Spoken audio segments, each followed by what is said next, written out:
you're trying to run an agency, there's only two things that you have to do. Get client, keep client. That's it. There's something called an entrepreneur and there's something called a solopreneur. Solopreneur, his money is capped. A lot of them stay where they are and they end up staying small because they do everything. They're not willing to pay someone to do it. If you can sell first and build later, that's the best way to do it. My favorite, bro. Yeah, you know what I'm saying? A lot of people don't do that. I don't care if you're a developer, product manager, finance person, marketing person, it doesn't matter. You need sales skills, period. Point blank, period. The difference between rich people and poor people, I'll tell you, is one thing and one thing only. It's access to information. So with the marketing agency, right? What are we talking about revenue for the marketing agency? Right now, we're doing about $3 million a year.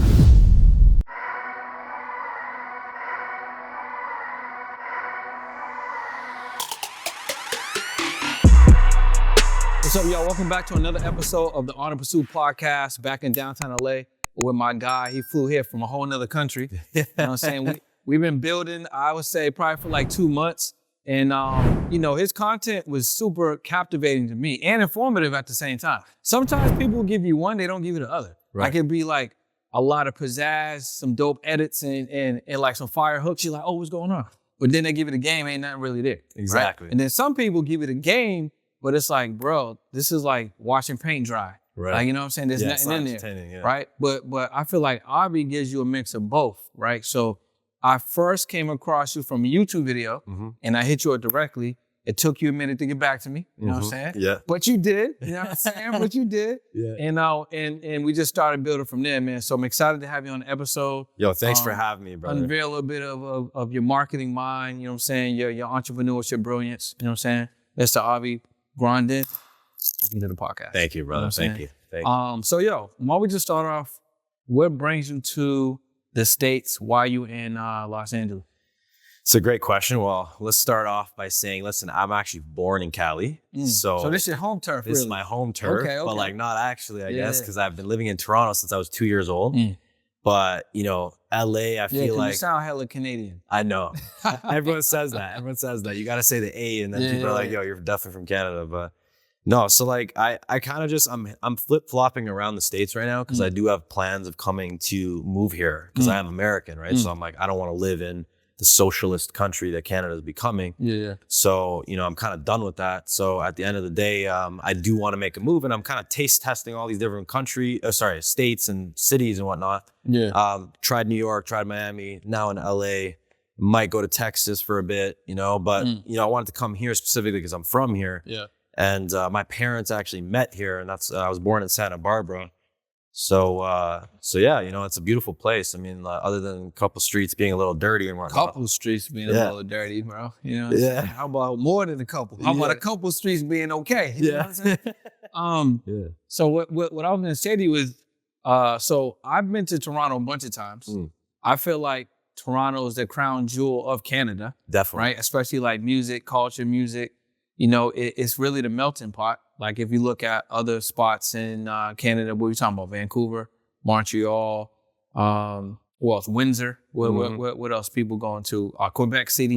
Those places ain't really destinations. Maybe Vancouver a little bit. You know what I'm saying? But Toronto's really the spot. Right. I was thinking about this the other day. There's 0 places in Canada that are warm destinations. Right. 0. It don't matter where you go in the whole country, you're going to get winter time. Yeah, you know what I mean? So yeah, I think that kind of makes sense if you're looking for new environment, wanting to be outside more and things like that. So how does moving to another country, another city, or just coming back home, right?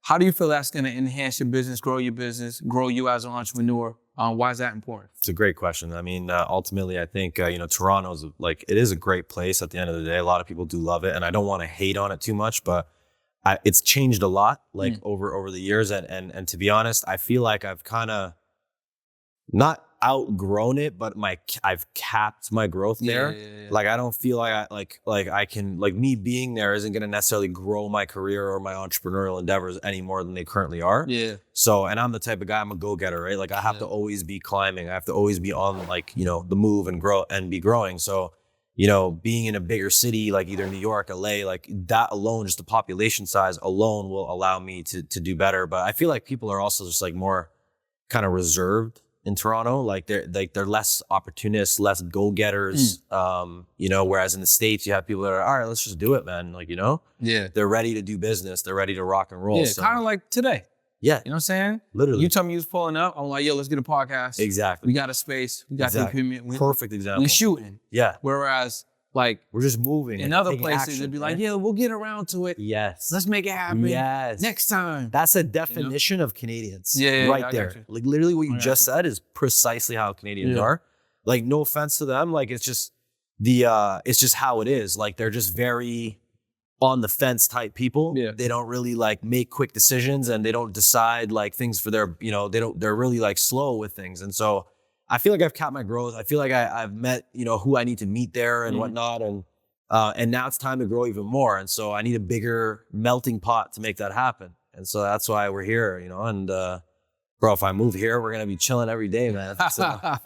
So, yo, what is it that you actually do? You know what I'm saying? I know, but for the people that are just tapping in, learning about you for the first time, how are you making your money? And you're online with it, right? Yep. So how are you actually putting things together? Yes, good question. So, I mean, right now, I'm primarily making my money through two companies. So my first company I started in 2017 is my marketing agency. So we built that up to like 27 employees. We used to have a big office. Everyone was in the office. Now I took everything remote. So no one's in the office anymore. We got rid of our lease. Like, we just completely remote agency now. And we scaled our team down. That allowed us to become even more efficient. So now we're at like 22 people. And yeah, we've been rocking and rolling. We've been doing such amazing projects ranging from like enterprise companies to, you know, SMBs, you know, helping them generate more revenue through like things like SEO, things like paid advertising, custom marketing solutions, consulting, these types of things. And that's been like my bread and butter for the longest time. That's been what's got me to where I'm at. You know, our agency, thank God, is doing really well. We're you know, very well known, specifically in Canada, but and we have a lot of recurring clients. Like, we've worked with some top like companies. I work with Six Buzz. I work with you know, Sick Kids Foundation, Aroma Espresso Bar, Ella's Dawn, Cineplex, which is like one of the biggest movie theater you know, companies or whatever. And yeah, and so it's been an awesome experience. You know, I've worked on really cool projects. Like, I did Blueface's Bust Down tour. So, you know, Blueface the rapper, right? So he had a tour across the US. It was called the Bust Down Tour. It was 25 shows. Yeah. And I was the head of marketing, spearheading like all the ticket sales for 25 shows. Each show had 6,000 people in the venue. So we did a good job selling that out. And yeah, long story short, like, I mean, just very cool projects, but also like very redundant and like similar niche projects. And so that's been my marketing agency for the longest time. And I guess that's 7-8 years almost now. And then 2 years ago, and my marketing agency is the reason I have this next business too. Because if it wasn't for my marketing agency and that skill set that I brought to the table of like acquisition, branding, you know, revenue, all this kind of stuff, I would not be valuable to anyone else in the market for them to want to consider me as a partner for, let's just say, another business or another venture or whatever it is, right? So the second business we started was 2 years ago. It's called Modern Day Cannabis. Modern Day Cannabis. Modern Day Cannabis. Yeah. The agency is called Variance Marketing, and the cannabis retail business is called Modern Day Cannabis. And basically, we have stores. We have a bunch of stores right now. We have 13 stores in Canada where we sell cannabis. Basically, we sell like just like a typical, like in LA, they have like, you know, Hollywood, you know, bud or whatever it's called. You sell weed out, and you sell pre-rolls, derivatives, concentrates, bongs, accessories, like, you know, edibles, like all kinds of like amazing products. We sell it all, THC drinks, like the whole thing. We have to get licensed. We're completely legal. So it's not like illegal in any way. And now we're trying to break into the US with that company. So that's why I flew to New York 2 weeks ago. I don't know if you remember that. Yeah. We were actually opening up a store out there. We're trying to expand to the US. We're one of the first retailers in Canada that's breaking into the US market. So listen, man, I'm just grateful, bro. There's been a lot of like success I can't even explain to you. Like, you know, like, it's, you know, I believe in God. I'm a God-fearing man. So like, you know, I definitely attribute a lot of that to God and whatnot. And as long as you do your part, like, you know, God will do his part, right? Yeah. So yeah, those are the two things I'm up to. And that's how I'm making my bread right now. So with the marketing agency, right? What are we talking about revenue for the marketing agency? Like, where you at right now? Right now, we're doing about $3 million a year. So you're doing about $3 million a year. online, right? And for the people that don't really understand marketing, right? How would you break it down simply? If you're trying to run an agency, there's only two things that you have to do. Literally, and that's it. If you can just, like, everyone says, oh, do this, do that, do that. No, none of that. Just get clients, okay? Keep clients. Yeah. That's it. Those are the two buckets, okay? And that actually applies to a lot of other companies, but specifically for marketing agencies, that's if you just focus in on that. How can I get more clients? And how can I keep existing clients? And that's all you do. Like literally everything, every day in the morning, that's all you do. Like all day, every single waking hour as the CEO of the company, you're focused on those two things: getting clients, keeping clients, getting clients, keeping clients. If you can just do that only, then you can scale your agency, no problem. Because that's essentially what you're trying to do. You're trying to keep recurring revenue coming in. Yeah. You're trying to get clients to continuously pay you, retain them, right? Do a good job, right? At the same time as bringing in new clients and expanding your capacity, right? Yes. So if you can do that, then you're going to be able to scale any marketing agency, any online service business, any digital service business, right? So why would a company need marketing, man? Because, and the reason why I'm asking this is I've spoken to a bunch of entrepreneurs, even small business owners. You know what I mean? And it's the same thing. Even when I do my workshop. So like I have a podcast guesting workshop where I'm teaching how to leverage podcasting, right, to grow your brand. And it's really, the bonus in there is like everyone's leaving with a marketing plan, right? I'm giving them 6 things that they can plug in right now. And I have these questions in the beginning. It's basically like the percentage of small business owners that actually have a marketing plan that's actually utilizing marketing. And it's over 60% that's not. You know what I'm saying? Wow. So why do you feel like it's important for businesses to not only have a marketing plan, work that plan, but also invest in marketing? Because a lot of them, they want clients, but they don't want to spend, or they don't see the value in spending to acquire. Right. Yeah. No. 100%. So I think like look, a lot of people are just scared at the end of the day, and the thing is, if you like, if any business owner, the smartest business owners, right, they're 100% data driven, meaning like they know the economics behind every part of their business, right? Like, so even if we look at those two things, right, getting clients, keeping clients, right? If we just stop here and go to getting clients, right? There's so many KPIs and metrics that are related, like data points that like are important to just this one bucket to acquire. Exactly. Yeah. So you have, like, for example, your outflows, your outflow volume, which is like, that's just one metric we track, which is like how many times is your offer being pumped out into the universe, whether that's an ad, a cold call, an email, a door knock, a flyer, like a radio DM, spot, text, DM, email, anything, story. Yeah. Literally anything, they all count as 1 point. Think about it like that. Yeah. So if you do all 8, let's say you got 6 KPIs and you did it all one time today, right? That counts as 1. Exactly. Yeah. So so basically, let's just say you have 6 different things. Yeah. So email, cold call, whatever. Let's just go email, cold call, ads. Each cold email you send, each cold call you do, and each ad that, let's just say, gets seen by one person, they're all called like touch points, outflows. Gotcha, yeah. So that's 3. So that would count as 3. So every day, let's just say you're doing right now, most business owners, they're not doing any outflows. Yeah. They're just expecting referrals. They're just twiddling their thumbs, waiting around for people to hit them up. And the problem with that is, like, look, you could have an inbound strategy, don't get me wrong, but the number one thing that people need to leverage that a lot of business owners aren't is outbound strategies. Yeah. And that's, so look, if you're trying to get clients and keep clients, you're waiting around for people to come to you. That's not you in control of your business. You being in control of your business and wanting to get clients is like you going out there and hunting for the meat to bring home back to the village, right? Yeah. So if you think about it, like, the number one metric is outflow volume. How much are you getting people aware of what you're doing? Every time a new set of eyeballs are aware of like your offer and what you do, that's one new outflow. So look, if I did 100 outflows today, the expectation is I need to do 150 outflows tomorrow, and 175 the next day, and 200. I need to beat it every day. That engine of outflows needs to continuously grow, whether that's investing in more ad spend, doing more cold calls, doing more, whatever the fuck it ends up being, right? That's the idea. Is so that's one metric under getting clients. Another one could be like your booking rate. So of the outflows I'm doing, what's the next step of the outflows? Once they see that offer, I need to know how successful those outflows are, right? Are people scheduling with me, right? What's that booking rate?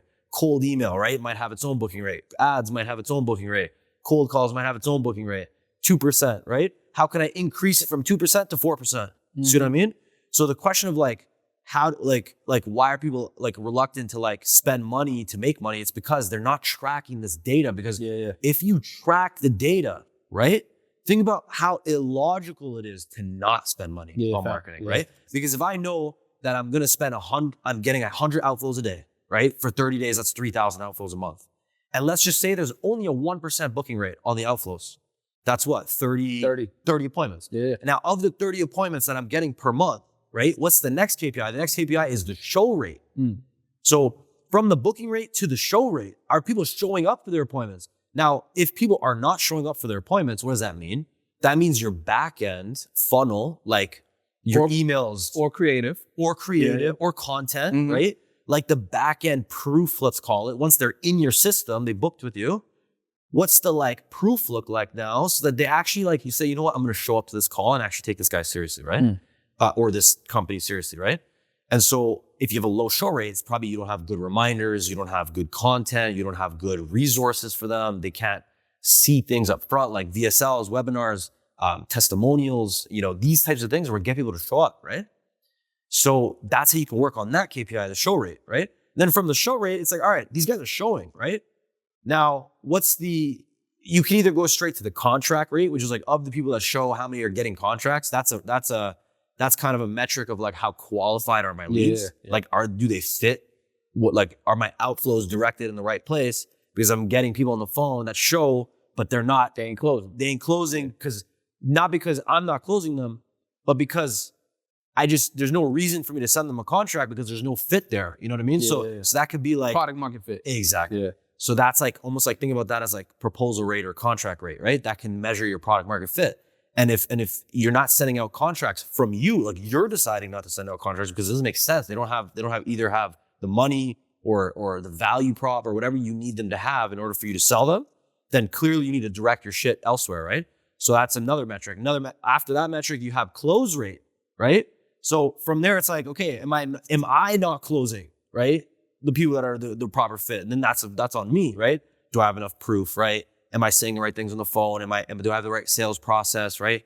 All these factors, right? And so every metric we just discussed is literally in this one bucket of like getting clients. And there's many more, bro. There's many more. So if a business owner just knew these things and tracked these things, not only will they be 10 times more successful because you can just look at your business like almost like on a dashboard level and be like, okay, this is low today. How do I fix this metric?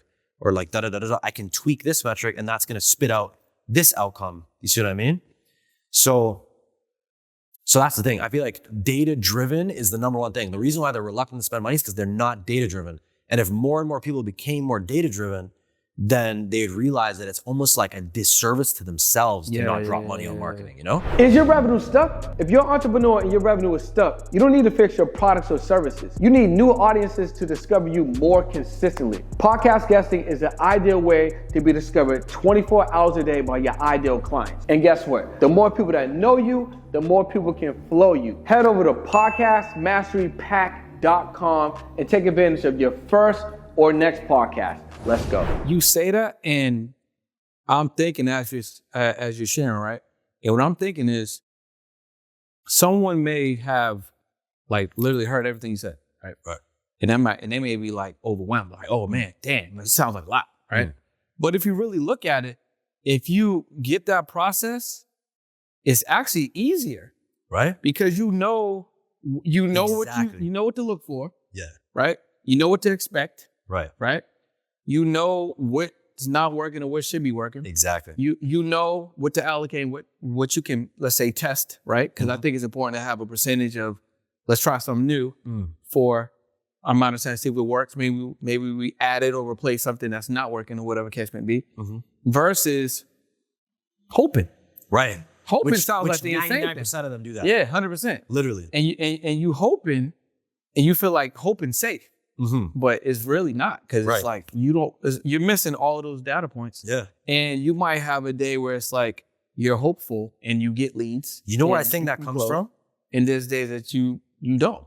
Yeah, literally. You know where I think that actually comes from? I think that comes from people that have these like think me and you, right? Like we work together, right? So like me and you, I could already tell we have like abundant mentalities. Yeah, 100%. We don't look at it like me and you, right? Like we're different than 90% because, and I'll tell you why. It's because, you know, we have like abundant mentalities. A lot of these people are operating from like scarcity. Yeah. I mean, look at the market conditions. You have all COVID, you have all these recessions happening, you have all these things happening where people need to afford their money. And they feel like if I hold on to my money, like that's the safe play. But like it's not, man, because if they just had the clarity, like we're saying, like they know where to put it, where to tweak it to make it more. The thing is this, holding on to your money is the worst thing you can do because of inflation, which is imaginary, but it's real. Right. And money's imaginary too. Right. Because it's not connected to nothing. Right. So if you look at it like this, like I asked my friend earlier today, and just casually, I'm like, yo, are you investing? And she's like, no, I'm not investing right now. So I'm like, okay, cool. If you're not investing right now, it's fine. But we need to get you to at least park some money to earmark it for investing. Because like, if inflation is, let's say inflation is 8% right now. And if you're not doing nothing to combat that inflation, the dollar amount, the value of that today is going to be worth way less than that next year. Exactly. And you're losing money. Right? So you got to be in a position where I think, actually I heard Ty Lopez quote, he quoted. I love that guy. He quoted Warren Buffett. And he was saying that Warren Buffett made it a point to his investment strategy was always be ahead of inflation. So if I could be ahead of inflation by 10% or whatever, I'm good. You know what I'm saying? Because I'm not losing money at this point. I'm making money, right? So I'm earmarking that. So I think that's very important, man. You raise a really good point on several accounts. One being, you shouldn't have to hope where the business is coming from, right? Exactly. You should have a dial-in process. It should be like predictable. It should be predictable. You know what you were saying before about like knowing what changes to make in your business based on those metrics, right? It's almost like a doctor, bro. Like imagine you're a doctor. Are you just gonna like let a patient come to you and you're gonna be like, all right, take these like diabetes pills like right away? No. Yeah. You gotta take out your stethoscope or whatever, measure the guy's like heart rate, breathing, cholesterol, see what's up, blood work. Let's see all the KPIs to understand how to diagnose. You see what I'm saying? Let me ask you this. Have you made a piece of content like that? Honestly, that might be spicy. Bro. Honestly, I haven't. That might be pretty spicy because I understood what you meant right away. Right. And it's not because I know what you're talking about. It's because I can visually see and that just makes sense. Right. So I think that would be a nice action piece. Yeah. We should do that. And you could do different versions of that. You know what I'm saying? Yeah. And you can actually like do the whole thing. Like have the coat. You know what I'm saying? Different patients come in, they all get different problems. And those problems actually relate to different problems in their business. It's like, oh yeah, it looks like your email's trash. Right. Oh, I can tell. I can tell right here. You ain't doing no text messages. Yo, your outflows low. Right here, you ain't got no outflow on calls. Yeah, literally. So here's a prognosis. That's genius. And then bang, bang, bang, bang, bang. That is genius. And she's like, oh, thanks, Dr. Marketing. Like, so, you guys need this guy for your creative direction, bro. Yo, listen, man. Ideas like that, like you can speak about it all day, but like. It's like, this is why I love this guy because, I just told him I'm coming to LA. I just said, let's link up. Like, I just wanted to see him in person. We already worked together digitally, right? So I was just like, look, I want to come see this guy, right? He's like, bro, let's just shoot a podcast, right? Like he's just a go-getter, action taker, creative guy, right? So whoever's watching this, if you guys haven't worked with this guy yet, you guys are insane. Something's wrong with you. Yo, the best thing that y'all can do for me is just subscribe and share out the podcast. Because, first of all, this episode already slapping. He's going crazy. And you know what I'm saying? Subscribe to the channel. Let's get to it. So you have that. Now you're doing the cannabis business. So the question I have for you around that, I think I heard you mention marketing allowed other opportunities, right? And one of those opportunities was acquisitions. So with this cannabis business, were you able to get involved through an acquisition? Or is it a brand new business? Was it a partnership? How did that come about? It's a great question. So, I mean, basically think about it like this, right? So me building up my personal brand and like my business in the marketing realm, right? What happened is now I offer a certain value to the market. Like when you think of me, Avi, right? Like the people in my circle, in my network, when they think of me, they think of sales, marketing. That's it. And entrepreneurship. Those are the things, right?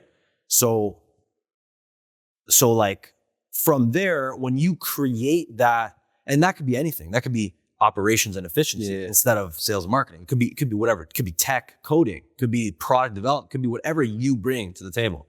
So you establish that branding, right, with the world, and the world starts giving you opportunities based on that value. A lot of people get networking wrong. They start networking first, thinking that like, oh, let me just meet as many people as possible. I want to just social climb, meet all these like influencers, celebrities, business owners. Let me try to do that first. The problem they don't realize is if you don't have something to offer and you don't have that like branding to you of like, here's what I do, right? Before the networking starts, it's like, what's the point of them knowing you now? Yeah. Like they don't know what to call you for. Yeah. So versus if you establish that skill set first, you bring that to market and then you focus on networking, expanding your horizons. Now you offer something. Now people know, okay, I met this guy for a reason. I know that, okay, next time I talk to him, like, okay, if I think of marketing, I'm going to think of this guy, right? Fair. So that's the reality. So that's what happened to me. I built that into the marketplace, and then I started getting opportunities, like all kinds of ones that I turned down. But like I was always like a cannabis like consumer. I'm not going to lie, for a long time, like for 8-9 years of my life, I was like consuming daily, you know? You don't anymore? Not anymore. No, okay. I completely quit. At all? Yeah, completely done. Yeah. It's something I had my fun with. It's something that I like got, like it's in my pastime, like, but I don't downgrade it or discredit it. Like I'm in the business, you know, like there's a reason I'm still like trying to grow that business because I know it does help a lot of people. I just personally decided that, hey, it served its purpose for me in the time that I needed it to, right? And it helped me build my businesses. I was working long hours, right? So imagine you're working 9 to 5, like a regular employee, and then you go from 5 to like midnight or 1 a.m. How do you do that every day consistently for years? Like for me, it was, okay, I used cannabis after, let's just say 5, 6 p.m. And that allowed me to keep that endurance with work, right? Makes sense, yeah. But anyways, I brought that value to the market, and then people started reaching out. One of the guys that reached out to me was this dude that had a license. Like he just applied, like it just became legal in Canada, and they were opening their licenses up for retailers, right? So he had a license. He hit me up and he said, hey dude, like we're looking at doing some marketing. We want to do some marketing. He didn't have anything. He had the license registered in his name, not in his corp, right? So I can't even partner with him in any way and I told him, I'm like, dude, like for me to commit to that, because I was so passionate at the time about cannabis, I'm like, I'm not going to just jump on and do the marketing. He didn't have money or any ability to. But he had an asset. But he had an asset, which was that license. That's the value. Yep. You know, and so long story short, I told him, I'm like, look, why don't we do this? I'll go 50-50 with you on the business. Okay. I'll bring what I bring to the table, which is like sales and marketing. And then you handle the ops and whatnot. And then we'll kind of we'll expand as we go. He's like, sounds good. Right. But the problem was he didn't have a corp. His license was a sole proprietor license, meaning it's in his name. Yeah. So we had to actually go to the AGCO, which is the Alcohol Gaming Commission, like the government, and tell them, hey, you had to change this to a corp, right? So that now we have shares and like we could split this 50-50. And actually I own 50% of that license, right? Long story short, a year goes by. I did a lot of the heavy lifting and whatnot. And listen, it didn't work out with me and him. We kind of grew apart. Let's just call it that. It wasn't the right product market fit. Exactly. Yeah. And so I bought him out and brought in one of my other partners who like actually was one of my clients, my marketing clients. G, his name is Raul, top G. Shout out Raul, love you, man. But yeah, basically he's a great guy, and he came in and he took over the ops and whatnot, and yeah, we've been growing ever since he came in. It was just me and him. And that energy of like the first initial partnership was gone. We've been scaling. So like we went from one location with me and the previous partner. And then me and this new partner, we went from 1 location to 13 locations in just under a year and a half. Crazy. Yeah. And now we're getting into the US. We have like a couple locations on the way in New York, New Jersey. So, and there's also like Ohio's opening up, Minnesota, et cetera. So we'll be talking about those later. But for now, New York, New Jersey, those are the states we're focused on. So yeah, so like one of the points I want to highlight, to be honest, is really just the fact that like, look, if you want to maximize the opportunity in your life, how do you attract, right? Yeah. How do you attract opportunity into So did you attract me? Or did I attract you? I don't even. Or is it frequency? Honestly, I think me and you. Well, actually, no. We're meant to cross paths. There's difference. I would say that, but you did attract me. right? Because you made the video, Right.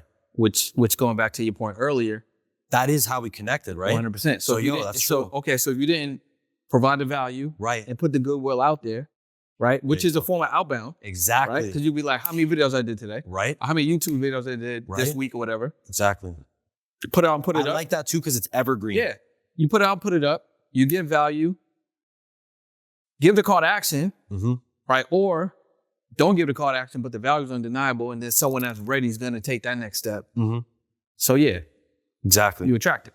So yeah, that's the point. Yeah. Right. The point is like, can you first pick a skill that you want the world to know you for? It doesn't have to be the end skill that you end up doing for the rest of your life. Right. I'm in cannabis now. See what I'm saying? Oh, so you a drug dealer? I'm a drug dealer. Yeah. I'm a legal drug dealer. You know what I mean? I'm a, what was that guy's name? Where the samples at, son? Yeah. You remember the samples? I don't get high on my own Oh supply. man. But like the point is like, yo, if you can just pick a skill, it could be anything you want, bro. Like being a fashion designer, fuck it, whatever you want the skill to be. Yeah. Pick that skill and just decide that that is what you're offering to the Yeah. world for the time being. Yeah. And when we say for the time being, we're not talking like 2 months. No, 100%. Yeah. We're talking like the next 5 years Yeah. at least. You're going to commit 3 to 5 years to building that up and building that like understanding of the universe. Needs to know you as this guy who offers this skill or this girl that offers the skill, right? And if you can do that and can be consistent with it constantly, right? People just hit you up for the things that align with your skill set. So it becomes easier for you. You know what's mean, bro? This is what's mean. And I don't know if y'all picking up on this, right? What you just said, right? About picking the one skill. The thing about the one skill is, the one skill, once you lock into that, you get the verticals. Mm-hmm. So it's almost like a tree. You know, you got the tree, and the tree got the different branches. And the different branches can be different revenue, right? Opportunities. It can be different, variations of what that main skill is or main offer is. And I think that is what allows a business owner to then also expand and have other opportunities to generate revenue inside the business.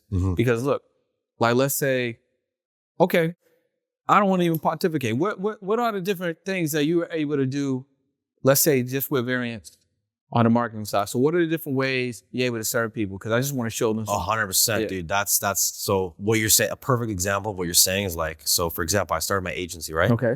And that was like my main method was like doing it for clients, helping them, acquire more revenue through whatever channel of marketing we offer. We've switched our offerings many times throughout the journey, right, of our agency, to find what's the perfect services to offer to people, right, where we can nail it at the highest degree, right.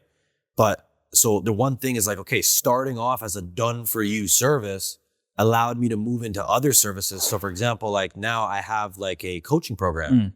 And instead of me just catching fish for you, I have an option where I can teach you how to fish so you can catch your own fish. And like now you have the skill set. And so I always find that entrepreneurs, when you work with business owners, like, look, if you start with one thing, you work with customers and you notice that these business owners, like at least what I notice is like, they either have a lot of money or they have a lot of time, but there's no such thing as them having both. Yeah. You know what I mean? So right away, I was like, okay, me offering a service, I'm catering to people that have money, but no time.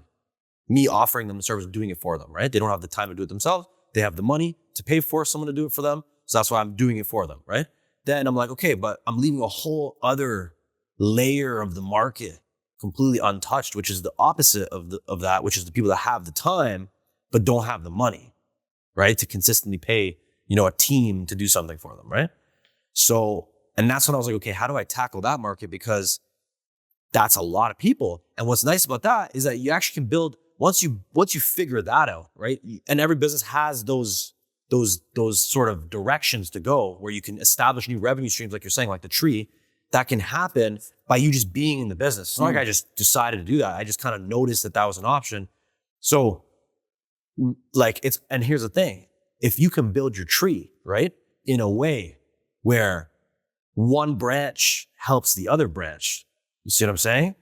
Then you're in the best of all worlds, because we have, for example, there's a concept called the value ladder, right? And we were actually talking about this last week, but basically the value ladder is like, okay, if I have people in the coaching side who have more time, but less money on their hands, right? I can deliver them value, help them with this certain situation, with a certain, sort of transformation that they're looking for, and then graduate them to the next branch, which is my done for you, where now that they have less time on their hands because they're making more money, they can do this next thing that requires more money and less time. You see what I'm saying? So, and if you can build your business like that, where you have like almost like these layers of in this value ladder that all your customers have to climb up, right? This ladder and get to the top. And the top is like and obviously the price changes as you go up, right? Because you're giving more value. So I think if you look at it like that and you build your product that way over time, it's not going to happen up front, right? Maybe up front, what you can do is build like a low ticket offer, a mid ticket offer, and then a high ticket offer. That's a good way to kind of like think about it. You have a lot of that shit. You're small, medium, large. Yeah, you have a lot of that, like small, medium, large. I think it's important because at that point you kind of get to see what customers are connecting to which one, and then maybe you end up focusing on this one more, or you get rid of one. Mm-hmm. Like I remember, even with like my podcast offer, I had like, let's say my small, medium, large, or whatever the case may be. And then I had these other ideas for like other offers within it, and I just didn't offer them. But then as you spend more time with the clients, more time with the offer, down things in, like you were saying, right? You get to see, okay, this actually is better. Mm-hmm. Let me tighten the offer up, or let me offer something different. Okay, yeah, that's not working. Let's do this.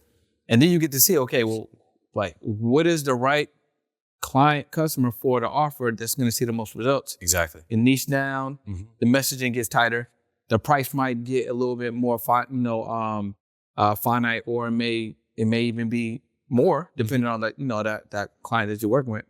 But that helps, right? Yeah, it helps. Like once you offer one thing, you can like pivot that thing to make it better. And you can pivot in a lot of ways: who you're targeting with it, what you're even offering in the first place, what you're doing for them, how much you're charging, like you're saying, right? This is like, you're just pivoting as long, like you're listening, you like offer something, but you listen to the market constantly. Just always have your ear open. You're listening to what people are saying. And when I say listening, it's not just what they're saying. It's like, what are the outcomes I'm delivering? If I'm delivering a shit outcome for people, then clearly I need to change something. Whether that's the price of my solution, maybe I need to lower that because maybe the value of what they're paying they're not getting, right, what they're paying for, versus, or the opposite. The value of what they're paying is small, but I'm giving them so much that they'd likely be able to pay more. And that's by me listening, I can maneuver my price, maneuver who I target, maneuver what kind of outflows I'm doing to them, maneuver the service, maneuver whatever the hell I want to maneuver, and that's how you kind of figure out what you want to do. Like, look, I'll be honest with you, I didn't even know what I want to do, but that's why I have my ear like this. See what I'm saying? Because I have an offering now that I love. Don't get me wrong. I'm in love with sales and marketing. I'm in love with entrepreneurship. I wouldn't be doing anything else, right? But am I tied to these businesses? Am I in love with these businesses where like they're like my babies? Entrepreneurs, they always say, "Oh, this is my baby," right? Look, it's my baby. I worked hard on it. I agree.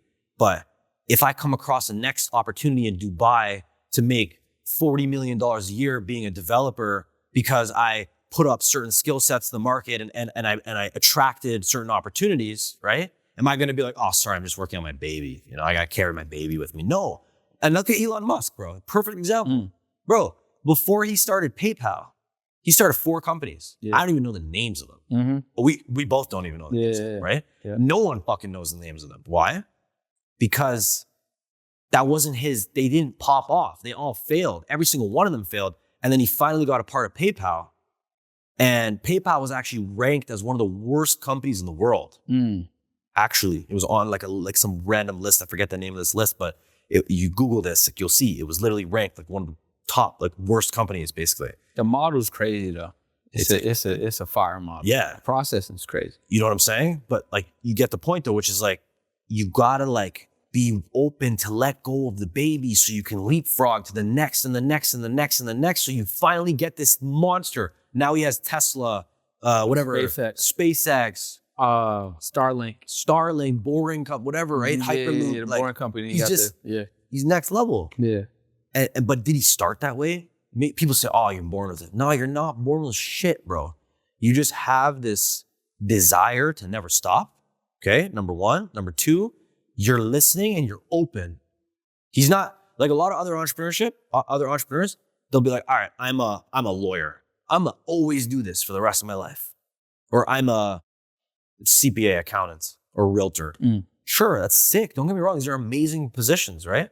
But like, don't pigeonhole yourself ever, because if I pigeonhole myself to marketing only, and look, I'm not saying get shiny object syndrome. I'm not saying go start a million businesses, because if you focus on too many things at once, that's going to screw you as well. So, but I'm just saying, like, if you know how to listen and understand the markets and what's around you and where you can add more value and how you can become greater, and you're not opposed to leaving behind what you've already built, not being attached to it. Like, there's that sense of detachment that exists between you and your company, right?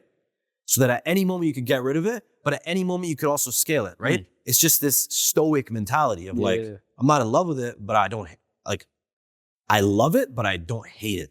You know what I'm saying? Like, so it's kind of like those two things. Malleable, flexible. Exactly. Fluid. Exactly. Fluid. That's the best word. What's up, y'all? I'm standing in the middle of the street and I'm willing to risk it all because I want you to grow, whether through paid or organic measures. Over the next 5 days, the Audience Growth Challenge, we're going to be teaching you podcast guesting strategy, video marketing strategy, social media predictable viral creation strategies, the power of radio and digital PR. And these strategies are what you need to grow your business over the next 4, 6, 9, even 12 months to skyrocket your success. So if you want to join the challenge, all you got to do is click the link below and join the Audience Growth Challenge and join it as a VIP. Let's get it.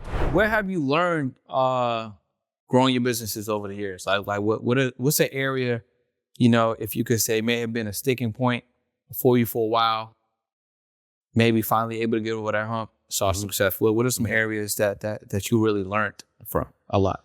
I would say, honestly, like, if you can sell first, okay, and build later, that's the best way to do That's things. my favorite, bro. Yeah. You know what I'm saying? A lot of people don't do that. Yeah, they don't. Yeah, they want to build first. Even some clients, I'll be like, yo, you don't even know what you're building is going to work. You got to sell it. Right. Yeah. Exactly. And there's so many unique ways to do that. But like, I feel like if I just knew that a little bit earlier, like, I would have saved a ton of time, because I spent some time trying to build out the perfect agency, the perfect offerings, the perfect this, the perfect that, the perfect that. But it's like, nah, like, just sell the shit first, because now the money's in the door. Yeah. Because you have the money in hand, you can now build whatever the hell you want because you have the money. See what I'm saying? So versus trying to build it with just your time and no money, right? So you sell it first, you get the money, then you take the money and you make it happen. And you know what the best, honestly, this is the best analogy, okay? So we're like in a tribe, we're in the forest. Okay, this is 2,000 years ago, right? You have the berry gatherers, you have the shelter builders, you have the fire starters, you have all the different people that are doing all the different things, right? But the most important role in the jungle or whatever, in the tribe, is the hunters, right? They're gonna go out with their spears, sharpen their spears, they're gonna stay jacked, they're gonna hunt for the animals, protect the village, risk their lives, right? They're risking their livelihood, right? If things fail, if they die, that's it, they're gone. Same thing with entrepreneurs. You risk it too hard, right? You could flop and you could go bankrupt. You can make mistakes, right? Big mistakes that can screw you, right? So I'm saying, like, you're risking your life every day, but you need to bring the meat home nonetheless. Because if you bring the meat home, if you bring that meat home, guess what? The rest of the village can eat now. Now the shelters are performing better. You have better shelters because those guys are full. You see what I'm saying? You have more berries. You have a berry stockpile now. And you have even medicine being established now in your tribe, and all these different like innovations, because the meat came in consistently, all the time was brought in, and if these entrepreneurs can realize that, they'll be so much more successful, right? It's like that's the number one thing, like protection. Okay, we protect the village. Okay, they can't, like, they get our payroll. We're, as entrepreneurs, we're paying them. You see what I'm saying? It's payroll. That's their protection. We're protecting them. They can eat, they can sleep, they can pay for their kids' tuition, they can do all these things, right? Because of the leader, the entrepreneur, the hunter, the guy that's bringing the meat home. See what I mean? So simple. Just look at it like that. That's a good example, bro. Yeah. Damn, you're right. They got me more hunting. They gotta go get the meat paws. You know what I'm saying? Yeah, literally, man. So you also mentioned that you enjoy what you're doing. You're traveling around, right? But you're not necessarily like, this ain't the end all be all. So what is there a perfect case scenario for you in terms of opportunity? Is there some industry or category that you want to get in? You just open for different places or something you want to learn? What would you say about that? Yeah, so I think I've always been in love with real estate. That's one thing that like no matter, even when I was a kid, I used to like drive by. I used to even think I'd be like in a little like a cab ride, like a taxi ride. I was like a 6-year-old, 7-year-old, 8-year-old, and look at all these like stores. We're like driving by these stores and these buildings and all these like infrastructures, right? I used to be like, whoa, one day, like imagine like you own something, right? Like a physical thing that like you can just drive by, you see this thing, it's yours. That big ass thing, that's yours. You know what I'm saying? Regardless of what it is, a house, a building, a retail business, whatever. So I think real estate also always intrigued me. And I think like, you know, where I want to be, like long term, I can see this being like an attractive thing that I want to do, which is eventually build up my real estate portfolio large enough and become a developer. Oh, okay, sorry. That'll be next. Yeah, you want to develop in Canada? You want to develop in the Honestly, States? Or wherever there's opportunity? I want to develop like, maybe start even in random places like Mexico, you know, where it's like a little bit less, less settled. Yeah. Right. More opportunity. Right. Yeah. You know, like other places. Right. And then establish a town or something. Right. You know what I mean? Then you get to the States, you get to all these other like markets after. But I think like, imagine bro, like you see that crane over there? Like you're literally like putting that up. Imagine that was you. Yeah. You know, imagine that. The scale of that is just so grand. Yeah. I was actually like, to your point, I was in San Diego the other day. We went down by like the seaport area or whatever. It was a massive like land aircraft carrier, right? And it was also like a massive like cruise ship, right? And I'm just thinking to myself, I'm like, damn, like this the mere scale of that. Like, how are you building? Where are you building that? Right. You know what I'm saying? Yeah, exactly. So yeah, to your point, like you have to build. You have to build something to build the thing. Right. Exactly. You know. So like you said, there's a big ass crane right there. They had to develop that to develop the building. Exactly. Yeah. And that's ill. That's ill to be like, you know, I'm part of the team or the group or whatever. We put this building here, 30 floors, 40 floors, 50 floors. And just imagine all these people living there, families living there. Right? Yeah. And just picture yourself like standing in front of it. Mm-hmm. Like it's yours. Yeah. Like you just look up. Like, but you look up. Like, you know what I mean? Yeah. So that's what you see next.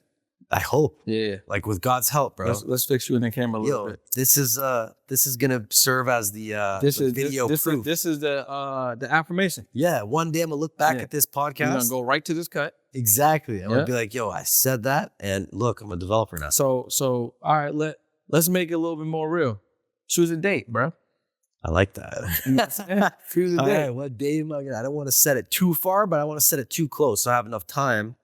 Today is Today's the 23rd of February 2024. Okay, 23rd of February 2024. I'm gonna go for the 5th of February 2032. Okay, so the 5th of February 2032.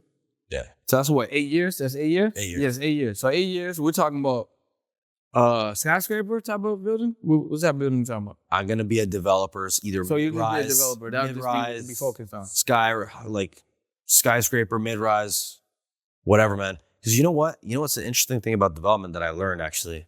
It's like you don't even need money to do it.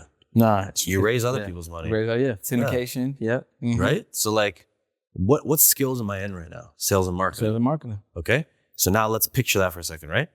You need sales and marketing to get people to work for you, to hire people. You need sales and marketing to get investors. You need sales and marketing to get clients, right? You need sales and marketing for anything, for communication, for literally anything. Everything involves sales and marketing in today's day and age. So as a developer, your job is to get capital somehow, whether it's through other like individual investors or one massive investor or the bank or whatever, however you get your money. Take the money and build something with it. Hire a general contractor. You don't even have to be the contractor. You can just have a contractor that builds buildings. They've done it before. They give you the price. You negotiate that down. Yep. And you build your first building. So really, sales and marketing I could be a developer soon, Yeah, you can be a developer, let's say next year, right? right? Because you got to look at it like this, right? Like you said, sales and marketing, you know how to get clients, you know how to put an offer out, you know how to hunt, right? So if you partnered with somebody that knows how to develop, There you go. you know what I'm saying? Developer. And then what's the next thing? The next thing is, let's say you're developing residential, they're gonna need a team to get the leases out. That could be the value prop that you bring. Right. You know what I'm saying? Like, hey, listen, my skills are I'm gonna be part of the team to raise the money. And then when we're looking to pre-sell leases and get people, locked in, to maybe it's a lease or maybe you're doing condos or whatever case. Let's just say as an the example. pre-cons. Yeah, you can get people to make an investment. Yeah. I remember. Do you know Brock? Brock Toronto? is at the university. No. He's a native, man. He's a creative too. He does a lot of partnerships. Let me see if you know He's a Brock big is. like Toronto like guy. But what I was gonna say, I'm gonna show you him. Then what I was gonna say about him is Brian Brock. When we first met, right? Maybe this guy was familiar. maybe like 3 or 4 years, right? We first met. One of our earliest conversations, he was like, "Yeah," we was talking about real estate because I was in real estate at the time. He was like, "Yeah, man, I actually just bought my first condo." I was like, "Okay, word. Where was it?" And it was on the east side of Toronto because that's the side that was being redeveloped. And he was like, we went by it and he showed it to me. He was like, right here. I was like, ain't not here, bro. You know what I'm saying? He was like, yeah, I pre-bought it in this new building that's being developed in 3-4 years. Exactly. That's big in Toronto. That's what I'm saying. I bought one of those too. Yeah, that's what I'm saying. So it's like the same thing. So yeah, man, I think 8 years is a safe date, bro. But I feel like, you could probably get into it earlier. Yo, you know a book I'm reading that I recommend everyone who's watching this to read that like honestly is changing my entire mindset? It's called, the book is called It's Easier to Go 10x. Oh, 10x than 2x. Than 2x. Yeah, I read that twice. That book's fire, yeah. Yeah. That book, bro. And I think about it is it helps you just think about things bigger. It's like, why go get this when I could just go this one right here? Like people think 2x is like duplicating. It's like, okay, whatever I'm doing now, I got to 2x it, right? So if I'm doing this many outflows, okay, I just got to do this many outflows, right? Or if I'm allocating 8 hours of work and that's getting me, let's just say 100K a month. If I allocate 16 hours of work, that'll theoretically get me 200K a month. So the thinking that goes towards going 2x is like just you're replicating this, you're just allocating more time essentially is like that thinking, right? But to go 10x requires it. You can't just duplicate. There's only 24 hours in a day. You can duplicate all you want, but that's not going to get you 10x. What's going to get you 10x is to fundamentally change the entire system. Yeah. And to like think in such a bigger scale. Grandiose scale. Right? Yeah. And people think like, oh, don't think things, don't set goals that are like not attainable. But like by you thinking the 10x goal, like your brain automatically is going to have to resort to ways to figure out how to do it. Exactly. Yeah. So what we're going to do is we're going to put a link below that you can get that book and some other books. Because I actually do have the Amazon store. You know what I'm saying? So I just put all the books in so y'all can get that one. That's a really good one. And if you're not a fan of reading, do the audiobook. Yeah, you know what? Me and Brendan, we're gonna put all of the books that we like, that would have helped us into like a set for you guys, and just click the link below. And, yeah, we'll definitely do that for sure. And then you know what book I'm reading again? I read it a few times. This is probably my third time, but I haven't read it in a while. And it's Rich Dad Poor Dad. I love that book. So when you read, Robert Kiyosaki, so reading it again though, reading it again, and then really like taking processing words. Yeah, 100%. You know what I mean? Yo, I swear, bro, the fact that you just said that is next, because I literally read that book, I shit you not, for the first time in December. Okay, I brought that book to Bahamas with me. I went on vacation 2 weeks. Bro, I read that book and I always knew what an asset, liability, all these different things were, right? Of course, I went to business school and all these things. But like, man, that book just like it like refreshes your whole mentality and that chart. Yeah. You know the chart he uses of like the flow of cash. Genius. Yeah. And so after I read that book, I was like, you know what? This guy's actually unlike every other like financial guy I've seen. So right away I went on Amazon. I bought like 8 other books. Yeah, he got it. And I bought the game too. I had the game. The Game by Robert Kiyosaki. I didn't read that one.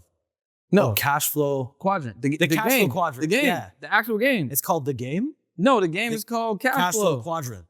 Yeah, but he made a game. Okay. Like a board game. Yeah. Book. Yeah. Yo. He made it. You didn't know that? He said in the book, come buy the Cash Flow Quadrant game. Yeah. So you actually bought is that a board game? Yeah. Dude, that's I'm crazy. show you. We should play that, man. Yo, it's actually pretty lit. Yo, that's crazy. I remember he referenced it in the book. He's like, you want to really reaffirm and make sure you understand this concept and the flow of cash, buy my board game. You see. I just forgot the name of it. Yeah, the Cash Flow Quadrant. Yeah, it's actually really, really dope. Because, I mean, Monopoly is probably one of my all-time favorite games. Right here. But, yeah, I'll drop that in a link for y'all, too, if y'all want to tap in. Oh, it literally You know what I'm saying? And you got to escape the rat race, bro. And it's a rat. That's hilarious. So you got to get, you know what I'm saying? You got to get your assets up Genius. so you can get out the rat race. That's how they're doing this. Yeah, so because of that book, I'm not going to lie, so remember I told you I got 2 corps set up in Ohio. Yep. And I'm trying to buy like cribs out there. You ain't trying to buy cribs. You buying cribs. Yeah, I'm buying cribs. Exactly. Don't say the word. Don't say the T word. The T word is, you're not allowed to say the T word. But anyway, so so because of that book, Robert Kiyosaki, I realized, I'm like, you know what? Like in Canada, you can buy properties, don't get me wrong, and they'll go up in value. It's like appreciation is the only thing you're betting on in Canada when you invest, right? But cash flow doesn't exist in Canada. It doesn't. Whereas in the States, you can find deals, like real estate deals, like in these markets like Ohio, whatever, like New York, Pennsylvania, all these different places, Texas, like you can find deals where after the mortgage payment, after all the costs of the property, there's an income that you're still producing the cash flow. Yeah. And so he's big on that. He's like, look, assets need to produce cash flow, right? 100%.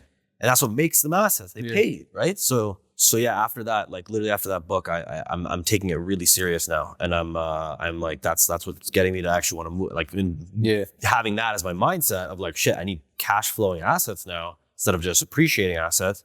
That's what's got me to want to move to the U.S. as well. I think that's a good idea, bro. You know what I mean? Yeah, fact. Hey, listen, if you're looking to grow your podcast business or you're looking to leverage podcasts to grow your business, you want to tap in to the Podcast to Profits Academy. We're going to teach you exactly what it takes for you to get more exposure to grow and scale your business or leverage podcasts so you can do more revenue. What you want to do is head over to podcast2profits.com and apply to work with me and a member of my team. What time's your day, bro? The date? Yeah. I'm gonna hit her. We're actually going out again tonight. Oh, you already went over there? We went out there last night. Oh, okay. I'm gonna show you. Heating up. It's heating up. Yeah, exactly, dude. Listen, man. Listen. When I find a good girl, that I like, and like she meets like a lot of my value systems and whatnot, and she's good looking, of course. That's number one, right? But let's just say those things are there. She looks good and all that, but like from there, she needs to meet like a lot of other things. Like, is she intelligent? Does she have, does she know the value of a dollar? Like this, does she, does she know how to treat, like, do y'all have credit in Canada? Credit? Yeah. Yeah. Like, but not like the States. Not like the States. So horrible. Huh? It's horrible, the credit. In Canada?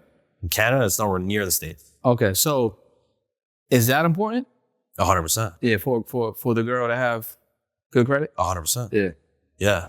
Because think about it, if she has bad credit, like that's kind of, she's kind of leech. You don't want her to be a leech on you and whatnot. Is it important for the girl to have do you want your girl to have a business mindset? Does he need to be like, that's the thing. That's a great question. I thought about this actually a lot over the last couple years. And I'll tell you, it used to be where I was like, yo, I need my girl to be like me. She got to be hustle and bustle. She got to understand the grind.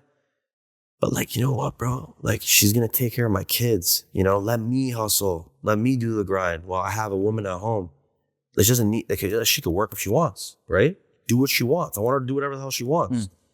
But I want her to understand the grind, speak the language. So when I want to talk business with her, she speaks my language. It's not just talking to a wall for someone who doesn't understand. Like, I don't like that. Like, that's too much. Like, you're an entrepreneur. You're high performing entrepreneur. We're both high performing entrepreneurs. We need a woman that like will understand and want to speak business with us, interested in it, right? So we can share these ideas with her. So you want to be able to share concepts with your woman, right? But at the same time, like, do I need her to be like out there, you know, hustling and bustling? I don't think so, bro. Like, I think I'd rather her like focus on building the family. You want to be able to be in a position to take care of her. Exactly. Yeah. And the kids. Yeah. Let me do that. Let me be the hunter, you know? Does that make you feel, as a man, does that give you like a sense of validation, accomplishment? Is that a desire? Yeah. Do you feel because of like the man that you are, you're fulfilling your purpose in a sense? 100%. Yeah. And if you wasn't doing that, or if you couldn't do that, would you feel less than, or would you feel like not like 100%? Yeah, I got you. Think about it, right? Because not all men feel like that way. It's like, if you think about it, and like you have this girl, right? And she's like, think about like, bro, like she has to carry your child and like make sure your child has the right value system and has the right intelligence. You know, you're going to help in that process too. I'm not saying you're just going to be working all day. Of course, you want to help your kids, make sure you're there, make sure you're around. You know, my dad was never around. He died when I was 2 years old, you know, so I saw my mom hustle and bustle, working 3 jobs, working her ass off. And that show you how strong women are, bro. Right? If you would look at it. Right? You know what I'm saying? Yeah. Like, so I have her name tatted right here. I'm like, she's literally like, she's the top GOAT, G, whatever you want to call her. Like, you feel like women are stronger than men? Yes, actually. I think so too. In a lot of ways. I think so too. In a lot of ways, man. Yeah. You put a girl into a corner, and magic will happen. Yeah, you put know a dude in the corner, he might fold. Yeah, he might fold. He might just stare at the corner and like, you know, get lazy, like fold, not know what to do, right? Men are very logical, but women, like, listen, emotions is what you can drive a shit ton of motivation through emotions, to be honest. Yeah. You can be very volatile with emotions too, right? If you don't know how to control it. But like, for example, my mom had to perform. She had 2 kids, okay, me and my brother, and no help. So she worked 3 jobs. She worked her ass off to make it happen, you know? And I witnessed that. So like, one of my goals is to be a really good dad. Yeah. You know, I want to be a fantastic father because I never had one, you know? And I've seen what good dads look like and what bad dads look like. I've literally seen my friends and all that, right? So one of my goals is to be a good dad. So I'm like, look, do I need my woman to be hustling and bustling and whatever? Like, no, like, listen, if she could have traits similar to my mom where she'll do whatever it takes and make it happen. And, you know, like if I'm not around, she'll be able to take everything and just make it flourish, right? That's amazing. I would want that. Resourcefulness, let's call it, right? But do I need her to be like going crazy with like entrepreneurship and all that? Probably not, man. Like I think it's best if she focuses on making the family dynamic, cohesive, and everything's together. And that's it. I just come there to support. I'm the hunter, you know, and she's taking care of the village. I like that. So are you hunting any LA girls? Right. Nothing? Yeah, I am. Yeah. You got one on the spare? You got one on the hook, right? Yeah, I got one. I got one. I'm talking to you right now, so we'll see where it goes. Yeah. Right? You know, like, look. At the end of the day, I'm not like. Look, I'm invested, but I'm not like. If it doesn't work out, it doesn't work out. Yeah, you know, I'm open. Yeah. You know. So let me ask you this, man. Like, you know, as we wind down a little bit, if you could leave like 2 or 3 keys for an entrepreneur right now that, you know, they might be doing decent, they got revenue coming in, but, you know, they want to grow. You know what I'm saying? Yeah. What would those 3 keys be? Okay. The first one, 100%. The first one, 100% would be to like not be afraid to delegate. Okay. Now here's the thing. There's something called an entrepreneur and there's something called a solopreneur. Okay. Solopreneur, his money is capped. Okay. He can only make so much, you know? And that's because there's only a certain amount of time in the day. There's only a certain amount one person can do regardless. And a lot of entrepreneurs, they're very like self-motivated people, right? But a lot of them stay where they are and end up staying small because they do everything. They're not, they're not willing to pay someone to do it. And when I mean someone, I don't mean like hire someone for their services. I mean like, for example, like I'll give you a perfect example is like a realtor, right? A realtor who's doing leases, doing purchases, doing listings, doing everything, right? Juggling 100 different things. Like Out of 100% of the work you do, 20% of it brings you the most amount of money, right? 80% of it you should be removing from yourself and handing it to someone else. Still doing it because you need to do it, but you shouldn't do it because if you're focusing on the 20% at all times, that all the value's coming from that 20%, then you take the 80%, you delegate that off. So a realtor would get, for example, an assistant, and that assistant can now take that 80% until that assistant now, she's focusing on her 20%, but she needs to let go of her 80%. So now the realtor hires a second assistant. And now that second assistant takes the 80% from that first personal assistant. And now that realtor is making 5x the amount of money because she's not doing any paperwork. Like she's just doing the deals now. She delegating. Right? Yep. The paperwork and the leases and the da-da-da, that's all the assistants while she's out there getting the guap, getting the money, focusing on what brings her the money, which is the 20%. And that's her meeting clients. That's her doing more showings. That's her getting listings. That's her talking to clients. Da-da-da-da-da all day. Making content. Right? Yeah. Making content while her assistants are handling all the paperwork in the back end, right? And then eventually she's like, shit, of the people I'm meeting, of this realtor's like, of the content I'm making, of the clients I'm talking to, there's still that 20% that's bringing me more money than the 80%. So she takes, for example, leases. She removes all leases. She doesn't do any leases anymore. And she doesn't do purchases anymore. She knows she makes the most amount of money from listings when she sells houses. She's like, you know what? Let me just do 20%, which is the listings. Let me hire another agent now, not an assistant, an agent. Let me give him 50% of the commissions, and let that agent be my purchase agent and my lease agent. Okay, and now he has his 20 and 80%. So he's now duplicating into another agent and another agent, and then eventually she owns the whole franchise, the whole brokerage and the whole franchise, and you just keep going. And then she's the owner of Remax because she just kept 20%, letting go of 80%, being willing to let go. Sound like the book to me. Exactly. And if you think about it, like, there's certain things that you guys do that are amazing. Like you're probably really good at sales or really good at service or really good at product. But if you do that all day and that's all you do and you're not willing to delegate 80% of that to someone else, okay, and move up a band, you will always be where you are. So, definitely. That's a good one. Yeah. So that's a huge one. And I think a lot of entrepreneurs, they're bringing in money, but they don't know that one thing. And that's the one thing that will get them to the next level, I promise. Now, obviously, I'm a little biased as well. Like, I think every entrepreneur, if you don't have amazing sales skills, go get them. Yeah, I agree. Like, go read Pitch Anything, go read Jeb Blunt, go do 1,000 cold calls a month, minimum. You should be doing 3,000.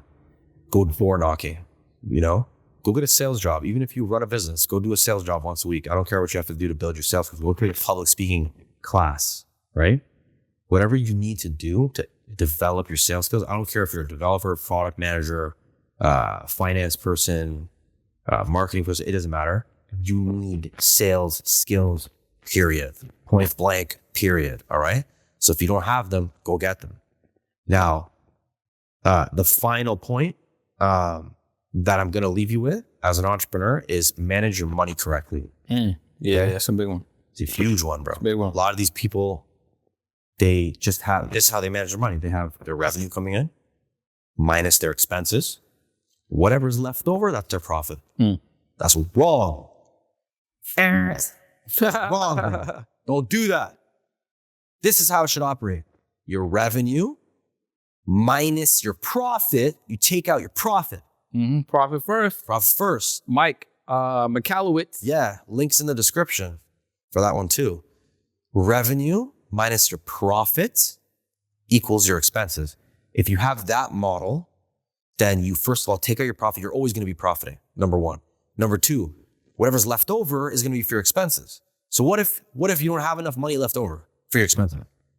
Okay, that means you need to bring in more revenue. Or you need to cut your expenses. But either way, it's going to force you to squeeze your business in the way where you're still making profit, always. So, and that's the key. A lot of these entrepreneurs work their asses off and they don't know how to manage money. They don't even know the concept of money and they don't know cash flow and how to, navigate their banking systems, and that just makes you lose, right? So that's an easy way to win. So go read that book, Profit First. I would agree with that, man. Totally. And a lot of things that you're saying, and it's not because people wouldn't want to do it. They just don't know. Because if you come out of college, you're not getting this information. 100%. You know what I'm saying? And if you have an idea and you're just starting a business and you don't have mentors, coaches, you're not reading, you know what I mean? You're not consuming like YouTube content, you're not studying, you don't got a program, you don't got a course, podcast, you know? Then you're not running into the information, you're unable to make the adjustments. And which is the fourth point. Okay, word. That's the fourth point. Yeah. Like literally, let's add that one because that's actually the best one. Yeah. I'll tell you why. Because what's the difference between rich people and poor people? A lot of people say, oh, it's like their parents had money. No, but like, what about the guy that like made it on his own? How did he get rich? Oh, because of this, because of that, he's born with it. No, sorry. The difference between rich people and poor people, I tell you, is one thing and one thing only. It's access to information. Okay? Which means, just like he said, if you know something, you have the ability to decide to do it or not, right? You could say, no, I'm not going to do it. You could say, yes, I am going to do it. The point is you have that decision to make, right? But what if you didn't know it at all? What if you had no idea what that was, that piece of information? You don't even have the decision now. You can't say no, you can't say yes. You can't implement it, you can't not implement it because you don't know about it. Yeah. So the first thing is knowing about it, which means you need to constantly be looking for more information, constantly be upgrading your psyche, becoming smarter, learning new tactics. Because the other thing is that the market changes constantly.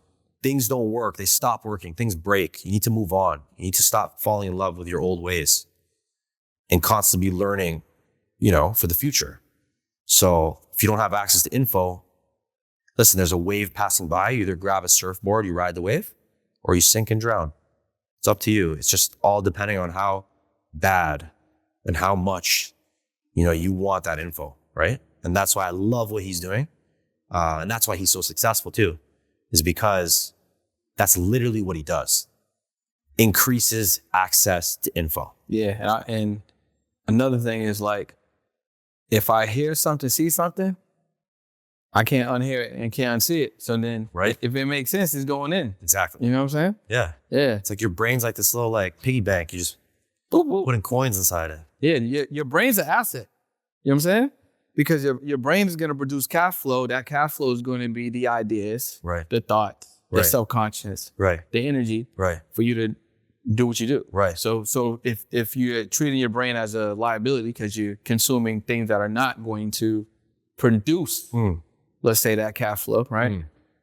Netflix all day, not really, not great music, you know what I'm saying?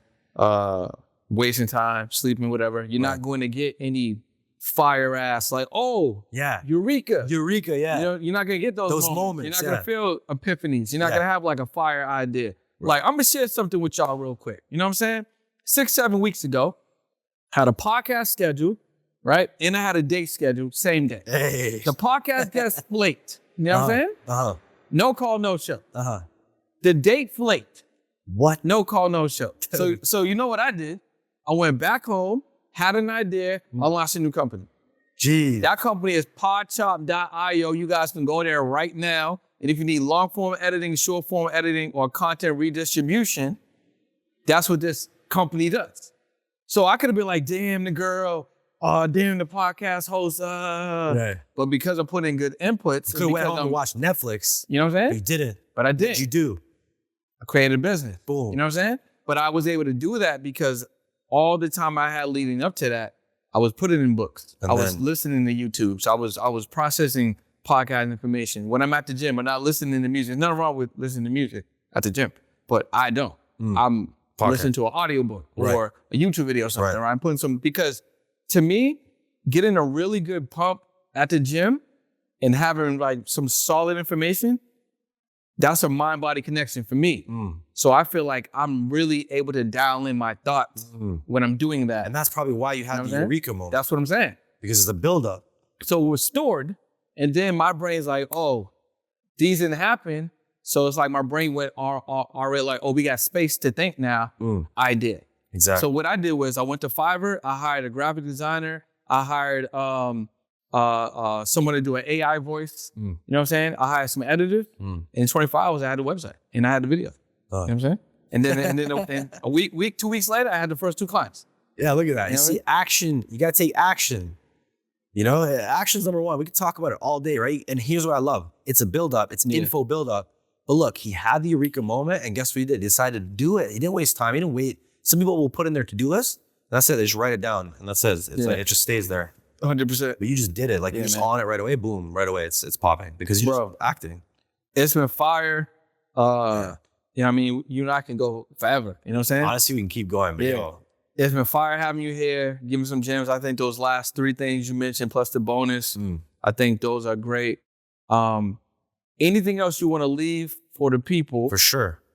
That you think can be valuable? 100%. So listen, if you guys gained any value from this, you know, I work with entrepreneurs. I told you guys I have an offering where I teach you guys how to fish. So if you want to learn how to fish from me, you just go to dealflowacademy.io and you could purchase my my 12-month accelerator where you work with me and I teach you how to fish. I teach you how to become a pro marketer. Now, if the price on there is too much for you, which for many of you might be, I also have a low ticket offer where you can start. You know, you can start for $27. And that's just agencystartkit.com. Okay? And you know what? Everything we talked about, we're going to leave it in the description. So there's going to be lots of links. You know, if you want our books, if you want to connect with us, connect with him, connect with me. I'm going to post on my socials. You're going to post on my socials. So, you know, it's been a pleasure, brother. Thanks for having me. This guy's a top G right here. Okay. This guy's got the sauce. So, you know, I'm happy to be here. Thanks for having me, bro. And, you guys have a go on. Yeah. We're going to have to bring Avi back once he, closing on our first real estate deal. Yeah. You know what I'm saying? That'd be a good way to cap it off. Oh, shit. Right? Yeah. So we'll do that. We'll hold him accountable on there. Yeah. Make sure you guys check him out. What's the Instagram? It's just at Avi Grondin, AVIGRONDIN, somewhere on the screen. So make sure you guys check him out on the gram. Dealflowacademy.io. That's right. Right? agencystartkit.com. Mm-hmm. Right? Tap into any one of those. If it makes sense for you, if you feel like you're a good fit, you want to grow as a marketer, you want to just get started, or maybe you just want to shoot them a DM, right? Mm-hmm. Those are all ways you can do that. Yeah. If you want any of the books that we mentioned below, there'll be a link specifically for that. Mm-hmm. All right, we talked about Profit First. We talked about Rich Dad Poor Dad.